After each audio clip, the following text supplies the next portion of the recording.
Good morning student. हमने कारक के संस्कृत ग्रामर में हमने कारक के कितने भेद पढ़ लिए थे? 4। कौन सा लेसन है? लेसन 10। आज कारक का 5वां भेद देखेंगे। 5वां भेद क्या है? अपादान कारक। ध्रुवम पाए अपादान, अर्थात किसी वस्तु या व्यक्ति के अलग होने में जो कारक स्थिर होता है, अर्थात जिससे वस्तु अलग होती है उसे अपादान कारक संज्ञा। उसमें कौन सी संज्ञा होती है? अपादान कारक संज्ञा। अपादाने पंचमी, अर्थात अपादान कारक में पंचमी विभक्ति का प्रयोग किया जाता है। जैसे वृक्षात् पत्रम पतति, वृक्ष से पत्ता गिरता है। बालकः ग्रामात् आगच्छति, बालक गांव से आता है, अलग होने के अर्थ में। उपरोक्त दोनों उदाहरणों में क्रमशः वृक्ष और ग्राम स्थिर कारक है। इनमें क्रमशः पत्रम और बालक अलग हो रहे हैं, अतः वृक्ष और ग्राम अपादान कारक संज्ञा होने से इनमें पंचमी विभक्ति का प्रयोग हुआ है। जुगुप्सा घृणा करना, विराम रुकना, प्रमाद असावधानी करना। अर्थ वाली वस्तुओं के साथ कौन सी विभक्ति का प्रयोग होता है? पंचमा विभक्ति का।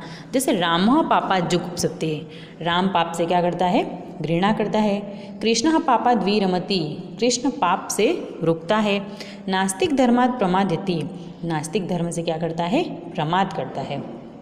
नेक्स्ट, भित्रार्थानाम भय हेतु, अर्थात भय अर्थ की और रक्षा अर्थ की धातु के साथ जिसमें भय हो अर्थात रक्षा हो, उसमें पंचमी विभक्ति आती है। जैसे बालकः चोरात् बिभेति, बालक चोर से क्या करता है? डरता है। नृपः चोरात् त्रायते, राजा चोर से रक्षा करता है, अर्थात रक्षा करने में और डरने में कौन सी विभक्ति का प्रयोग होता है? पंचमी विभक्ति का। वारणार्थनाभिप्सितः, अर्थात वारण का मतलब क्या होता है? हटाना। अर्थ के धातु के योग में अत्यंत इष्ट प्रिय वस्तु की अपादान संज्ञा होती है, उसमें कौन सी विभक्ति होती है? पंचमी विभक्ति होती है। कृषकः यवेभ्यो गाम वारेति, किसान जो से गाय को हटाता है।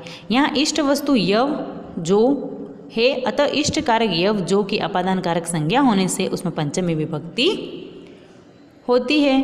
छिपना या छिपाना अर्थ के धातु के योग में पंचमी विभक्ति आती है। जिससे छिपता है वह अपादान कारक होता है, अतः उसी में पंचमी विभक्ति लगती है। जैसे कृष्णः मातु नीलीयते, कृष्ण माता से क्या करता है? छिपता है। यहाँ कृष्ण माता से छिपता है, अतः माता में पंचमी विभक्ति आई। आख्यातोपयोगे, अर्थात नियम पूर्वक विद्या ग्रहण करने पढ़ने में पढ़ाने वालों की अपादान कारक संज्ञा होती है, उसमें पंचमी विभक्ति आती है। जैसे अध्यापकात् पठति, अध्यापक से पढ़ता है। गुरु हो व्याकरणम अधीते, गुरु जी से व्याकरण पढ़ता है। जनि कर्तु प्रकृति, अर्थात जन उत्पन्न होना धातु के कर्ता के हेतु में अपादान कारक होता है। जैसे प्रजापति लोक जायते, ब्रह्मा से संसार क्या होता है? उत्पन्न होता है।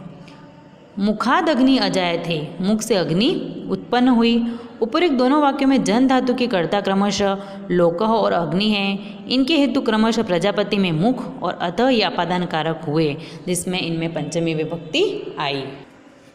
भुवम प्रभव, अर्थात भू होना धातु के कर्ता का जो उद्गम स्थान होता है उसमें अपादान कारक संज्ञा होती है और उसमें पंचमी विभक्ति होती है। हिमालयात् गंगा प्रभवती, हिमालय से गंगा उत्पन्न होती है या निकलती है।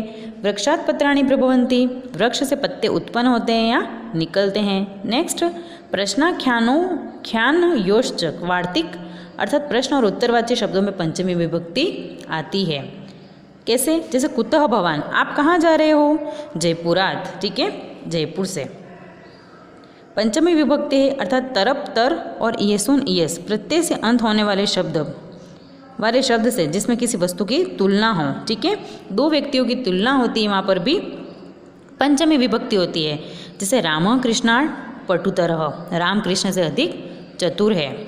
वर्धनात् रक्षणम प्रेश्रेय, बढ़ने से रक्षण श्रेष्ठ है। अन्य दूसरा, आरत दूर या समीप, इतर अन्य और रीते बिना के साथ पंचमी विभक्ति होती है। कृष्णात् अन्य कः समर्थ, कृष्ण से दूसरा समर्थ कौन है। विद्यालय वनात् आरति, विद्यालय वन से दूर या पास है। रामात् अन्य इतरः भिन्न, वा कः सत्यम वदेत्, राम से भिन्न कौन सत्य बोले, ठीक है। नेक्स्ट, धनाद् रीतेन सुखम, धन के बिना सुख नहीं। प्रभति उक्त समय लेकर आरभ्य आरंभ करके, बहि बाहर, ऊर्ध्वम बाद या पश्चात, परम बाद या पश्चात, अनंतरम बाद या पश्चात के योग में इनमें पूर्व आने वाले शब्दों में पंचमी विभक्ति होती है। जैसे शेषवात प्रभवती सह मम मित्रम अस्ति, बचपन से लेकर वह मेरा मित्र है। ग्रामाद आरभ्य गांव से आरंभ करके, नगरात बहि वनम अस्ति, नगर से बाहर वन है। क्षणार्थ ऊर्ध्वम स आगच्छत, क्षण भर के बाद वह आ गया। अस्मात् परम सा अवदत, इसके बाद वह बोली। भोजनाद अनंतरम क्षतपदम गच्छेत, भोजन के बाद 100 कदम चलना चाहिए। नेक्स्ट षष्ठी विभक्ति, ठीक है। जैसे शेषे षष्ठी अर्थात संबंध का बोध कराने के लिए षष्ठी विभक्ति का प्रयोग किया जाता है।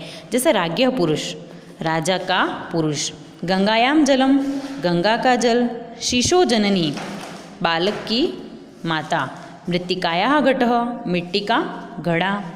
षष्ठी हेतु प्रयोगी अर्थात हेतु शब्द का प्रयोग करने पर प्रयोजनवाचक शब्द एवं हेतु शब्द दोनों में षष्ठी विभक्ति आती है। जैसे अन्य से हेतु वसति, अन्य के कारण रहता है। अल्पस्य हेतु बहुहातम इच्छन, थोड़े के लिए बहुत छोड़ने की इच्छा करता हुआ।